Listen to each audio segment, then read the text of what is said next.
Well, welcome to Thursday morning out on the Old Geezer's Diary. If you wonder what I'm looking at young Bob, who's looking at me because he wants to know who I'm talking to. He thinks I'm loony, and I think he's probably right, but there you go. Go on, Bob, run on.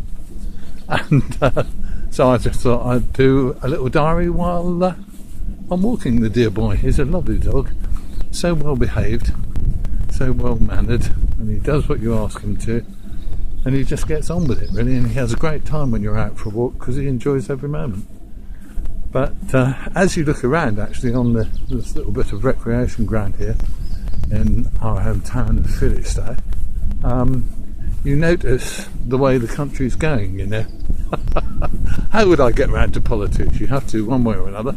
It's kind of overgrown. It's looking a bit rough, needs a mow. But the council would probably tell us they haven't got enough money to mow it that often. And I think it's time that we, as a population, started to say,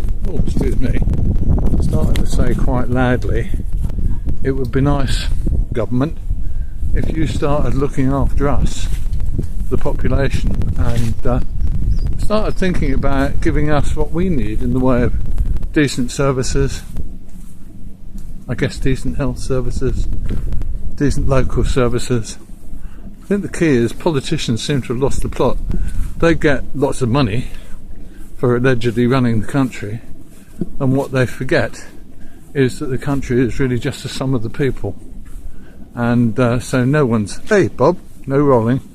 I guess the truth is that they don't really care about most of us as long as we vote in the right direction once every so many years.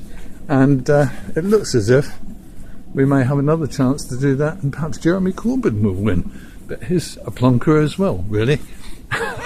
So I must say I find the whole thing quite fascinating. We never know where we're going to go, do we, with things like politics, because you can't trust politicians to do things that are sensible as far as most of the public is concerned. You can't really get them to do things that are sensible as far as the rest of the world is concerned.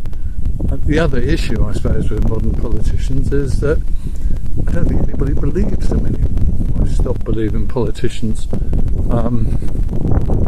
years ago, but I guess every now and again you find them out in more and more blatant lies that they tell at election time, and I guess that kind of gets to you, doesn't it, really? Bobby!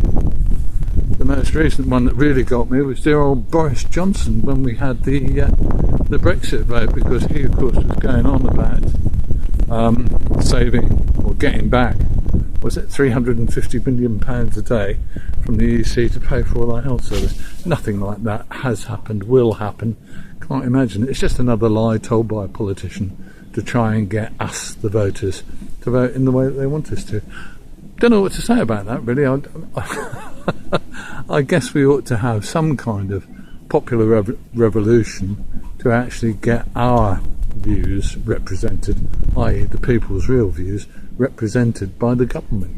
Don't know if having politicians of the nature that we've got now is a possible answer. Interesting one, isn't it? I'd love to do more politics, but I don't really want to upset people, and I don't really want to get upset myself because I just find them so annoying. Speak to you soon.